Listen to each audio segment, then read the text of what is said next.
ఎన్నికల్లో ఇచ్చిన ఏ హామీ కూడా నిలబెట్టుకోకుండా అన్నింటా విఫలమై అన్ని వర్గాలను వంచిన చంద్రబాబు ప్రభుత్వం రాష్ట్రంలో ఇల్లీగల్ జూదాన్ని లీగల్ చేస్తుందని మాజీ హోంమంత్రి తానేటి వనిత మండిపడ్డారు.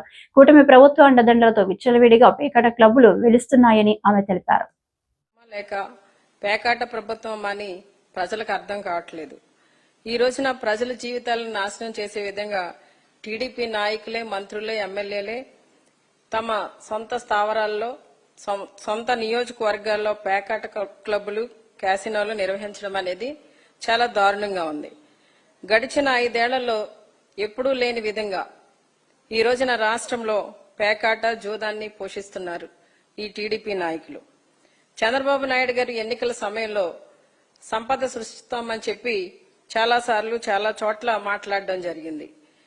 ఆయన 40 ఇయర్స్ ఇండస్ట్రీ గనక, 14 సంవత్సరాలు సీఎంగా పనిచేశారు గనక ఏదో ప్రజలందరూ కూడా ఆయన నమ్మి ఆ రోజున ఓట్లేసి అధికారాన్ని అప్పచెప్తే ఈ రోజున ఆయన సొంత టీడీపీ మంత్రులకి, ఎమ్మెల్యేలకి సొంతంగా సంపద సృష్టించడానికి ఈ పేకాట క్లబ్లు, క్యాసినోలు, జోదం పేరిట వాళ్ళకి సపోర్ట్ గా ఉండడం జరుగుతుంది. అంటే ఈ రోజున ఈ రాష్ట్ర చరిత్రలో ఎప్పుడూ లేని విధంగా బరి తెగించి బోర్డులు పెట్టి పబ్లిక్ గా ఈ పేకాట ఆడడం అనేది చాలా దారుణం. అంటే ఇల్లీగల్ వాటిని లీగల్ చేసేస్తున్నారు వీళ్ళు ఈ కూటమి ప్రభుత్వంలో. ఎన్ని కుటుంబాలు చితికిపోతున్నా, ఎన్ని కుటుంబాలు రోడ్డున పడినా ఈ ప్రభుత్వానికి చీమ కుట్టినట్టు కూడా లేదు. ఇలాంటి పరిస్థితిలో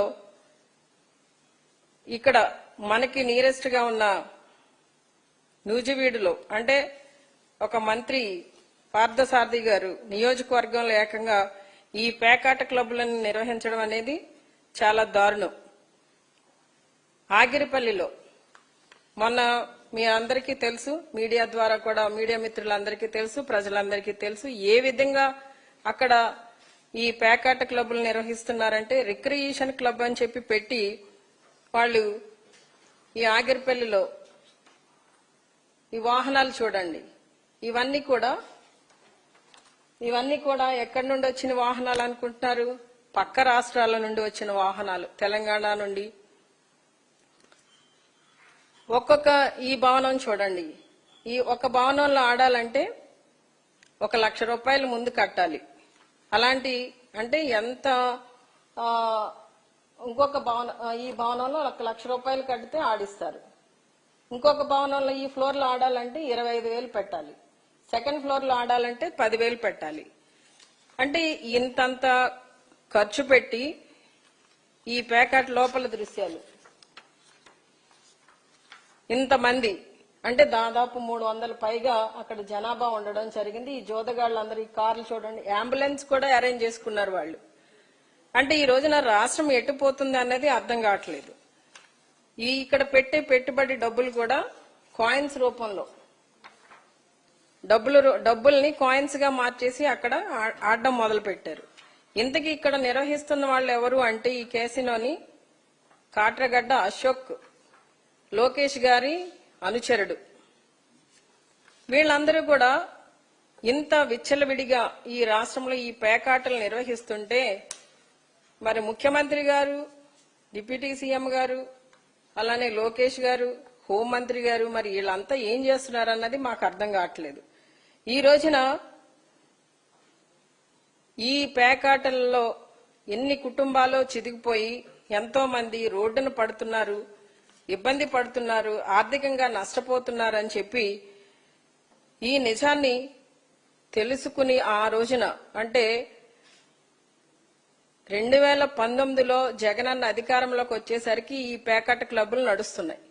ఆ రోజున ఈ పరిస్థితిని అర్థం చేసుకున్న జగనన్న వీటన్నిటినీ కూడా రద్దు చేయడం జరిగింది, ఈ పేకాట క్లబ్బుల్ని.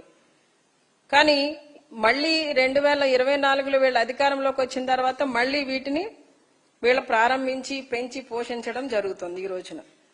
అంటే ఈ న్యూజివీడులో పార్థసారథి గారి నియోజకవర్గంలో ఆగర్పల్లి గ్రామంలో ఈ విధంగా పేకాట క్లబ్బుల్ని నడపడం, మరి అక్కడ ప్రజానికానికి కూడా ఇబ్బంది కలిగించేలా అక్కడ పరిస్థితులు ఉండడం చూసి కూడా ఏ మాత్రం కూడా ఈ రోజుకి ప్రభుత్వం స్పందించకపోవడం అనేది బాధాకరం. ఇదే కాకుండా వైజాగ్ దగ్గర భీమునిలో కూడా ఇంతే. అక్కడ కూడా కూటమి ఎమ్మెల్యేలు కార్తీక వనభోజనాలన్నీ అయిపోయినాయి, కార్తీక మాసం అయిపోయినా కూడా మళ్లీ కార్తీక వనభోజనాల పేరిట ఒక పిక్నిక్ ఏర్పాటు చేసుకుని అక్కడ పబ్లిక్ గా పేకాట శిబిరాలు నిర్వహించడం జరిగింది. మరి ఈ రోజున మరి రాష్ట్ర ప్రజలు వీళ్ళకి 164 సీట్లు ఇచ్చారు. ఈ 164 సీట్లు ఎందుకు ఇచ్చారండి? ప్రజలని మోసం చేసి ఈ పేకాట క్లబ్బులు నిర్వహించి వాళ్ళకి ఇస్తామన్న సూపర్ 6 హామీలేవి కూడా ఇవ్వకుండా మోసం చేసేదానికి వాళ్ళు ఈ రోజున ఈ విధంగా ప్రవర్తించడం జరుగుతుంది. అంటే అసలు వీళ్ళు ఏమని చెప్పారు? ఎన్నికల సమయంలో సూపర్ 6 హామీలు, సూపర్ 7 హామీలు ఇచ్చేస్తాం, ఏదో ఉద్ధరిచ్చేస్తాం మీ కుటుంబాలను అని చెప్పి ప్రజలకి మభ్యపెట్టారు, మాయ చేశారు. ఈ రోజున ఎక్కడా ఏ స్కీములు ఇచ్చింది లేదు, అన్ని స్కాములే. ఈ రోజున డ్రగ్స్, గంజాయి, పేకాట, ఓ ప్రక్కన మహిళల మీద దాడులు, మహిళల మీద అత్యాచారాలు, మహిళలను వేధించడం, ఇవన్నీ కూడా ఈ రాష్ట్రంలో జరుగుతుంటే ఎక్కడా కూడా ఎవరు కూడా స్పందించిన పరిస్థితి. ఒక మహిళా హోంమంత్రిగా ఉన్న ఈ రాష్ట్రంలో మరి మహిళల మీద ఈ అఘాయిత్యాలు జరుగుతుంటే ఎక్కడ స్పందించిన దాఖలు లేవు. ఈ రోజున మేమంతా కూడా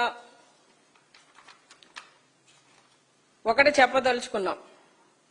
ఏంటంటే అండి, మహిళలకి వీళ్ళు న్యాయం చేసింది ఏ విధంగా ఉందన్నది ఈ రోజు లైవ్ ఉదాహరణ ఒకటి చెప్తాను మీకు.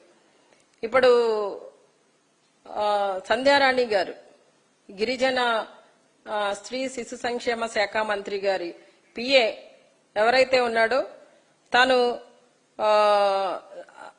ఒక మహిళని, ఒక ప్రభుత్వ ఉద్యోగి ఒక మహిళని వేధిస్తున్నారని చెప్పి ఆమె మీడియా ముందుకు వచ్చి కన్నీళ్లు పెట్టుకుని ఆమె బాధను చెప్పుకుని పోలీసులకి కంప్లైంట్ ఇస్తే కనీసం ఆ కంప్లైంట్ తీసుకునే పరిస్థితులు ఈ రోజున మన పోలీసులు ఉన్నారు.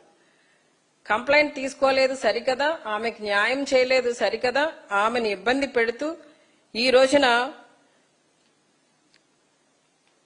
ఆ పిఏ సతీష్ మీద యాక్షన్ ఎటువంటిది తీసుకోలేదు, అతని మీద ఎటువంటి చర్యలు లేవు, ఎటువంటి అరెస్టులు లేవు. ఈ మంత్రి గారు ఏదైతే ఆ రోజున చెప్పున్నారో అదే విధంగా ఈ రోజున అక్కడ ఎస్పీ కూడా అదే స్టేట్మెంట్ ఇచ్చి ఎవరైతే బాధితురాలు ఉన్నారో ఆ బాధితురాల మీద కేసు పెట్టి పోలీసులు అరెస్ట్ చేయడం జరిగింది. ఇదండి వాళ్ళు మహిళలకు చేస్తున్న న్యాయం. పవన్ కళ్యాణ్ గారు గాని చంద్రబాబు నాయుడు గారు గాని ఏమని చెప్పారు? మహిళలకి ఏదైనా ఇబ్బంది కలిగితే వెంటనే స్పందిస్తాం, మహిళలకి ఎవరైనా అన్యాయం చేస్తే వాళ్ళ తాట తీస్తాం అని చెప్పారు. కానీ ఈ రోజున మరి ఒక మహిళా ఉద్యోగి, ఒక గిరిజన మహిళ, నాకింత అన్యాయం జరిగింది, నన్ను ఈ విధంగా లైంగికంగా వేధిస్తున్నాడు అతను, ఆ పిఏ సతీష్ అన్న అతను అని చెప్పి పాపం ఆవిడ బాధపడితే ఈ రోజుకి ఆమెకి న్యాయం చేయలేదు సరికదా, తిరిగి ఆమె మీదనే కేసులు పెట్టి ఆమెని అరెస్ట్ చేసిన పరిస్థితి ఈ రాష్ట్రంలో ఈ రోజున మనకి కనబడుతుంది. అంటే నిజంగా ఈ రాష్ట్రంలో ఎవరికి భద్రత కల్పిస్తున్నారు? అంటే తప్పు చేసిన వాళ్ళకా, లేతే బాధింపబడిన వాళ్ళకా? బాధింపబడిన వాళ్ళకి ఈ రోజున ఎలాగూ న్యాయం జరగలేదు. అంటే తప్పు చేసిన వాళ్ళని వీళ్ళు ప్రొటెక్ట్ చేయడానికి సిద్ధంగా ఉన్నారన్న విషయం మనకు అర్థమవుతుంది. అలానే ఈ ఒక ప్రక్కన శాంతి భద్రతలు ఈ విధంగా ఉంటే, ఓ ప్రక్కన ఈ పేకాటలు, క్యాసినో ఇలా ఆడిస్తున్నారు, మరో ప్రక్కన గాంజా అనేది ఎంత విపరీతంగా ఈ రోజున